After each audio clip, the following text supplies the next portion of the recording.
I start saying a prayer, and then I stop. I start again, then stop. She gets sick all over herself and her bed. She tries to stand up before I can reach her and falls straight on the floor. Bangs her head, pulling out her cannula. There is blood and sick all over the floor. Pick her up. Place her on a chair, where she lies sideways and prone, like a shop dummy. 29th of the 7th, 17. It's my last day. She is blind now, but she knows my voice.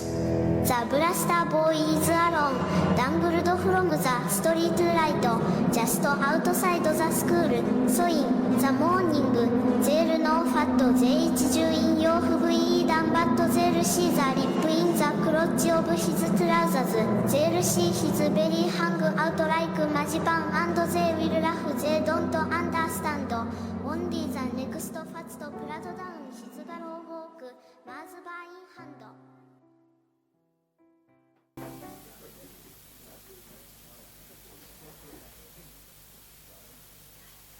Hi.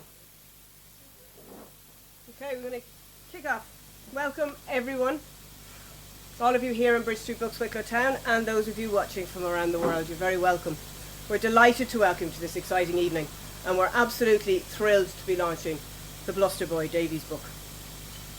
The blurb describes the Bluster Boy as a selection from his 30 years of writing, paired with archive photographs to give an insight into Davey's life and career. In reality, it's a very brave account of a life lived with ups and very significant downs, experiences which most of us can only imagine. From school in Dublin to college in Aberystwyth, a music career with the Crocketts and the Crimea, and then a nurse and working with victims of abuse in South Africa, Davey has experienced life. We were next door neighbours from the age of 4. We were best friends throughout our childhood. We played cowboys together, held siblings hostage in our army games. We went to school together and were only really drifted apart when Davey went off to Wales to college. The Bluster Boy is a read-in-one sitting book. It will blow you away, it will move you, the stories will break you, but at the same time inspire you. It's a book to be read, shared, discussed and loved. Before I hand you over to Davey, can everyone here please make sure they turn off their mobile phone and enjoy your evening of song, stories and poetry. Davey.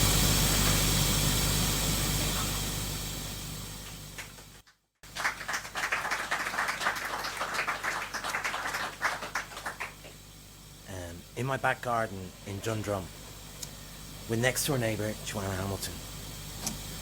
We were great friends right into our teens. I found this poem in the attic of my parents' home, along with all my army and cowboy gear.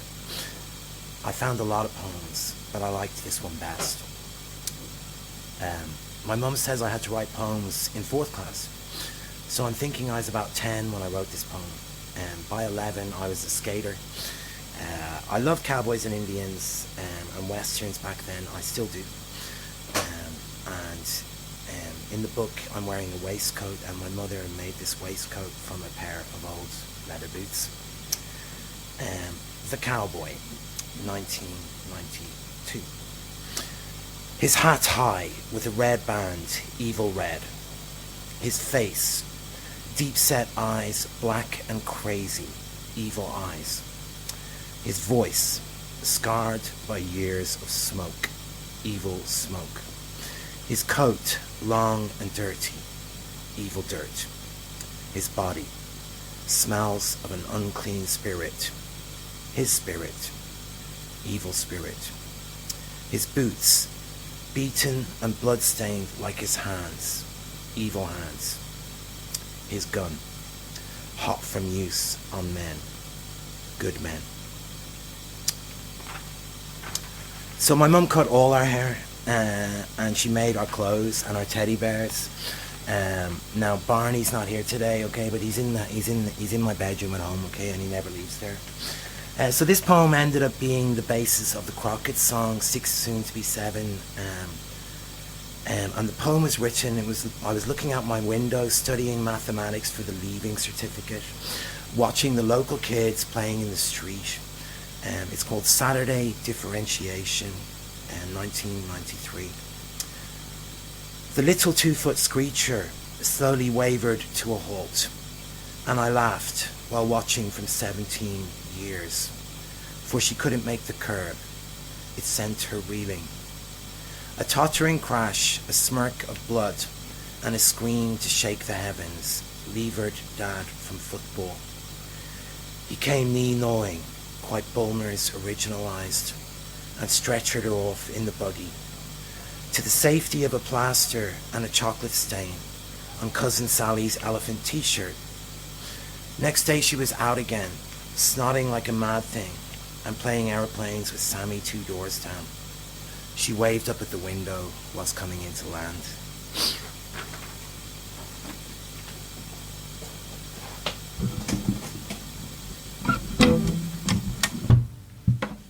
Yeah, so this was a Crocketts song. I think it was, guys, 96, 97, something like that.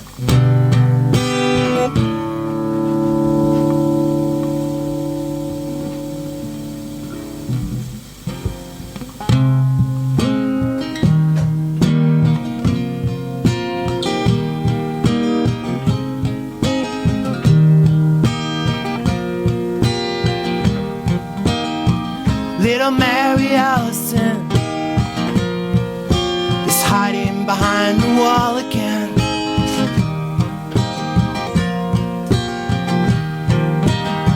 Her mother calls, come home for dinner, but no, she doesn't want to go in.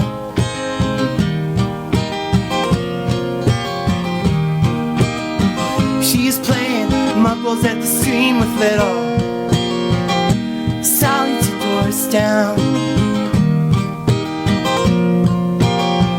Well, she doesn't seem to care. She just wants Honey Bunch to hide behind the wall again. Well, she doesn't seem to see she's just 6, soon to be 7. She's just 6, soon to be 7.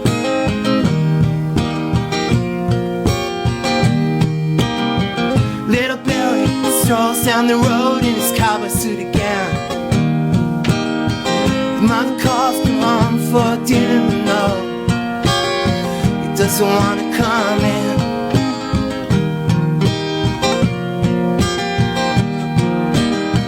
Got bananas in his belt, don't have any guns, but he shoots the postman.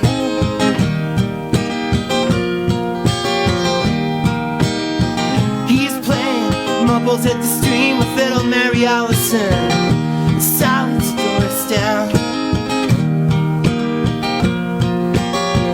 Well, he doesn't seem to care. He just wants Honey Bunch to hide behind the wall again. Well, he doesn't seem to see he's just 6, soon to be 7. He's just 6, soon to be 7. La la la la la la, ba da da da, la la la la.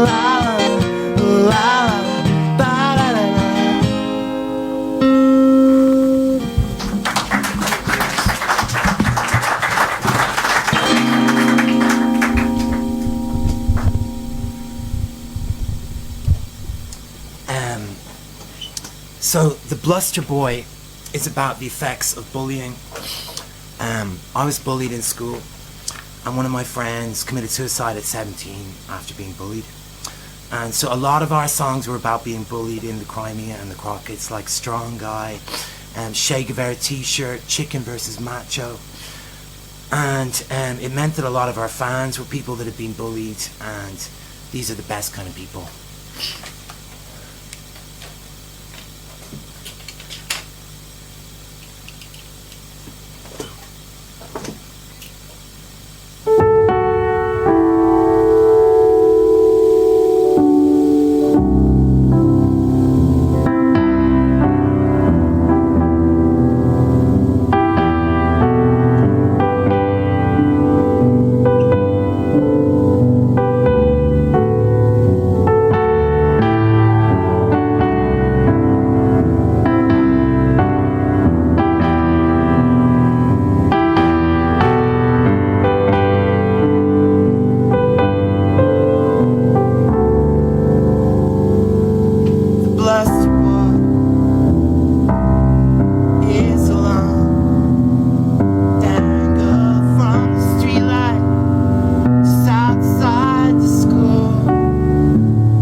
Yeah, I was kind of running out of notes there.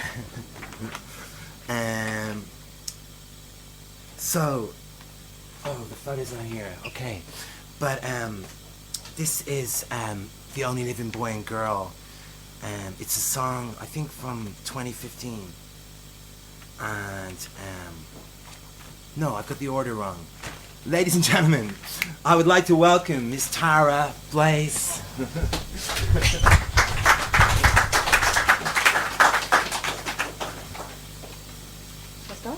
Go ahead. Opposite ends. If you sit there and think, who am I? How did I get here? What is going to happen when I die? You can scare the hell out of yourself. For all our science and philosophy, nobody actually knows what happens after the last gasp.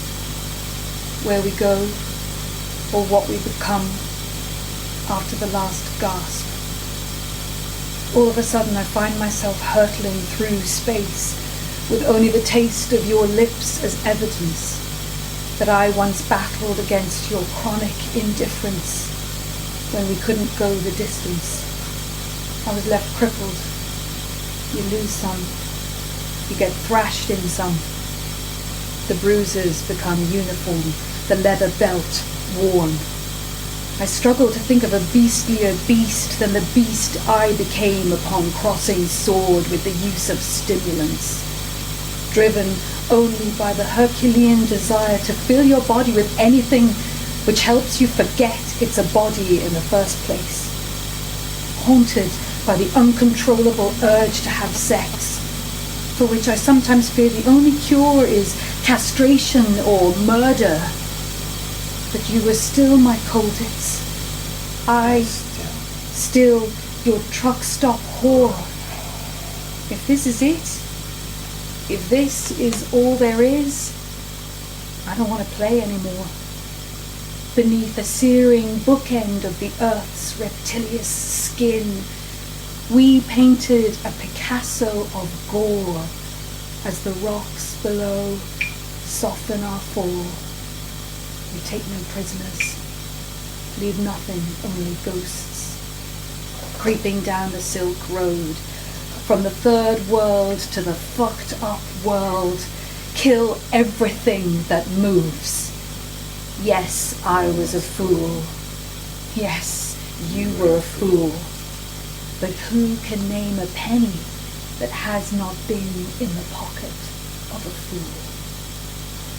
Done something real bad this time. Practically signed my own death warrant. She was staring right at me, burning my eyelashes. There was just the two of us left in this rusty old tub, neither overjoyed to be out of love. Takes one black cloud to spoil the bright day. I was the black cloud. You were the bright day. It's hardly the stuff of legend. I ask the questions. Get down off your broomstick and sweep the floor. Sometimes I think you could be more than just a broomstick with lipstick on. When I'm half-baked and the red mist is gone, I see you lying there and wish that it could always be this way, that I could die this day. You always lying there, me always half-baked, without a care in the stupid world, without a stupid world to care about. Isabel, remember how it used to feel. You and I, and not the screaming animals with yellow jealous eyes, and not the decoration of the battle last night, when we wake up in the morning both at opposite ends.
climb the tallest tree, watch the Bloody Mary sunset cascade across the city, where hope is being switched off like a fucking television. You're still out there, I don't know where, and it's killing me. Every second it's killing me, but behind the forced smile, I was only flesh and bone to you, and I will never walk up those stairs again. I will never walk up those stairs again. We could go anywhere.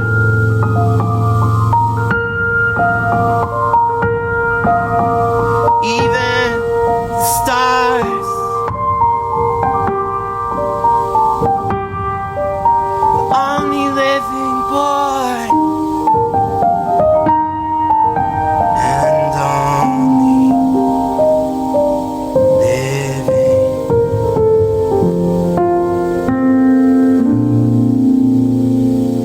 And I will always be haunted by that moment. I woke up and she was gone. I'm not angry, I'm just sad. Cannot stand this planet. When I was a kid, I used to think everything would be okay. Now I walk down the street, wanna chop the head off every person I see.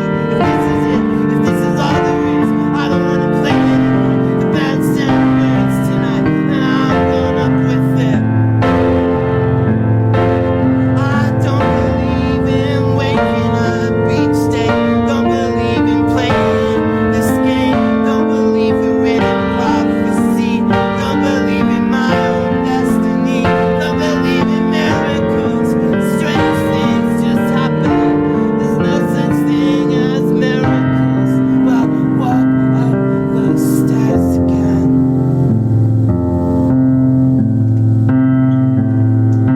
We could go anywhere.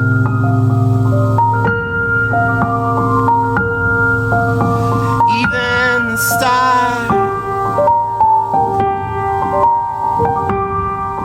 The only living boy. And only living girl.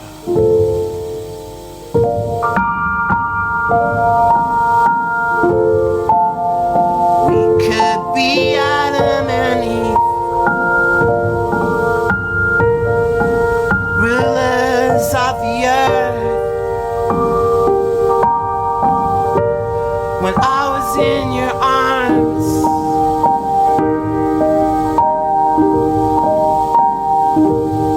the whole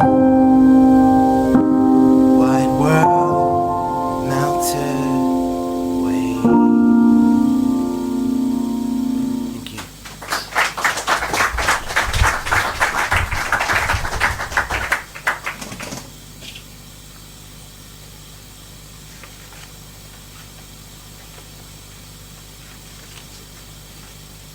Starlings of the Galaxies, 2nd of the 6th, 2004.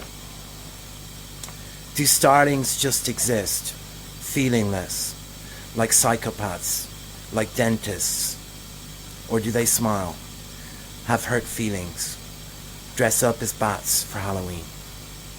Are their hearts bruised when they exit summer's last throes, leaving the old and weak behind? Or do they just taxi inanely, hoping to bump into a daddy longlegs blinded by a street light, ever starving, like a bushfire, like a 100-year storm? On the eve of natural disasters, starlings vanish. How do they know this? When starlings mimic mobile phones, who is mocking who? When they synchronize wings, blackening our skies like arrows of the Great Khan, is this just so we can win the BBC Amateur Photographer of the Year? Do they realize they have a purpose on this planet? More than just being protein for cats. Do they know what that purpose is? Do starlings ever search for an ending? Tie Lego bricks to their feet, fly high over the ocean till they can see 3 continents, and just turn off their wings, becoming starlings of the galaxies, forever shipwrecked in the deep blue sky. Their last request, to be laid gently to rest as the honeysuckle sun sets.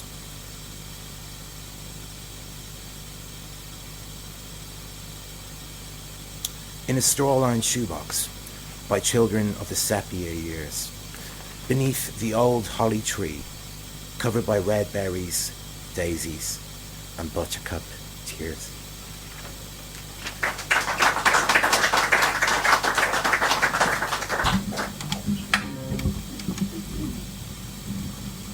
Yeah, I've always loved this song over the years.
I would like to thank the following people: Aoife Donoghue,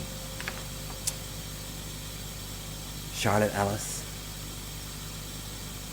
Darren Ellis, Robin Bresnark, Carla Burgess, Joanna Hamilton, Matt Head, Owen Hopkin, Dan Harris, Richard Carter, Andrew Stafford, Len McKnight, R.I.P., Kerrang Magazine, Tara Weiss, Shane McGowan, R.I.P., Terry O'Neill, Robbie O'Neill, R.I.P., Richard Jones, Kelly Jones, Stuart Cable, R.I.P., Stephen Taverner, Keith Reynolds, Andrew Norton, Paul Collins, Nikki Collins, Steve Oakes, Zeph Klinkenberg, Joe Purser, Wesley Boatsher, R.I.P., Alan Solomon, Philip McLaren, Billy Corgan,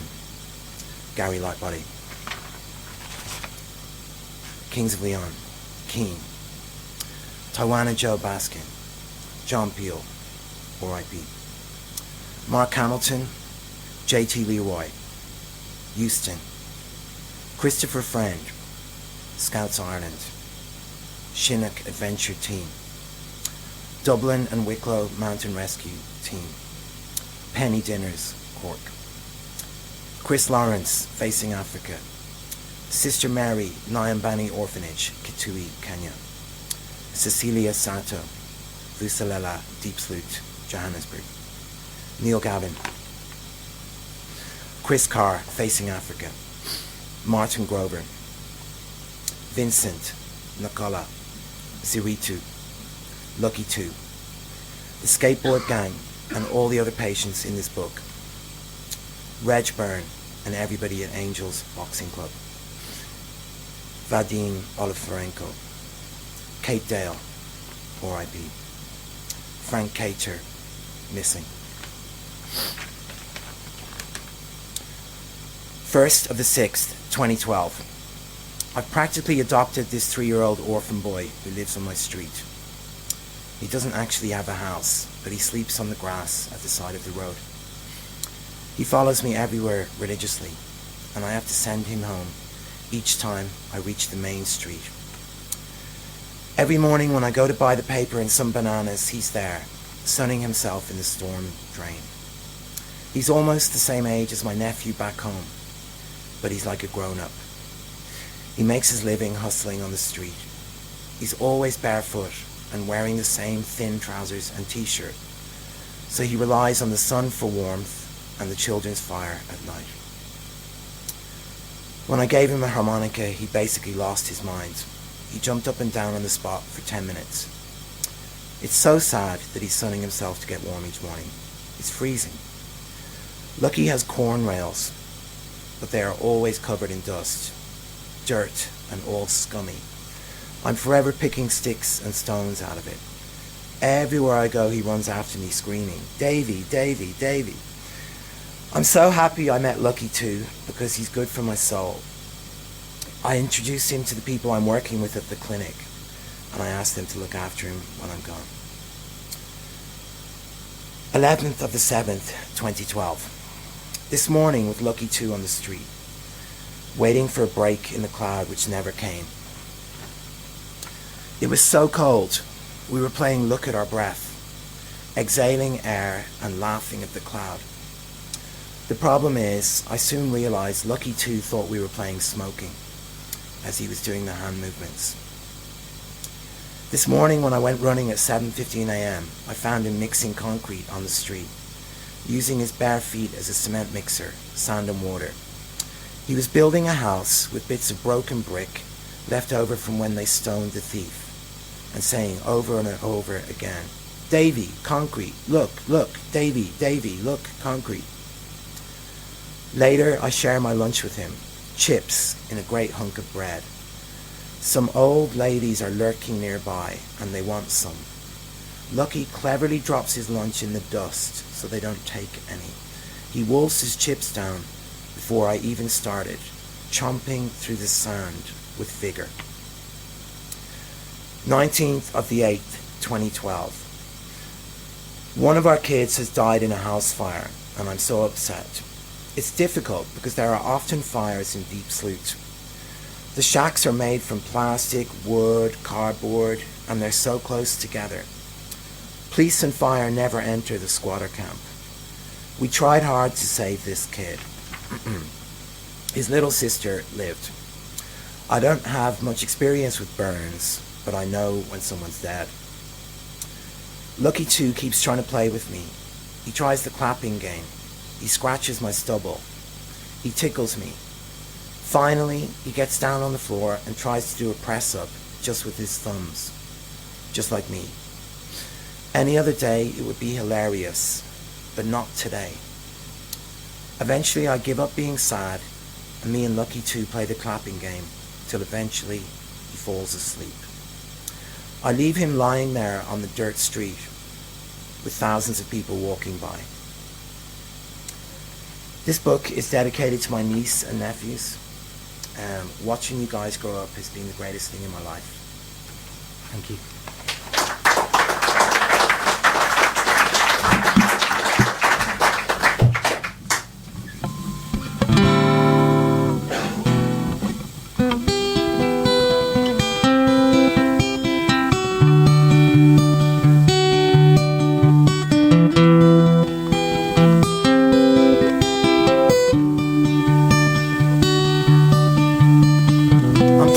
till the lions roar at sunset.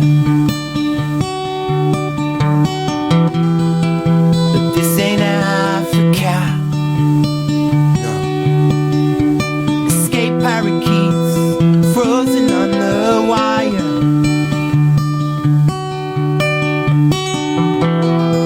But this ain't Africa. This ain't Africa. More beautiful than Iceland, more final than death. It felt like walking down the stairs in the dark and you miss a step. It felt like walking down the stairs in the dark and you miss a step. Walking down the stairs in the dark and you miss a step. It felt like everything was nothing. Down the stairs in the dark and you miss a step. Ah, ah,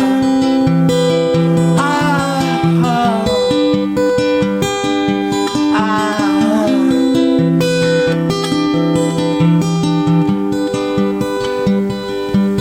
She went down to the river and never came home again. But this ain't Africa. At Kentish Town Station, there's people walking on the train track. No. But this ain't Africa. No. Ain't even close to Rusalala, South Africa. But this ain't Africa. This ain't Africa. More beautiful than Iceland, more final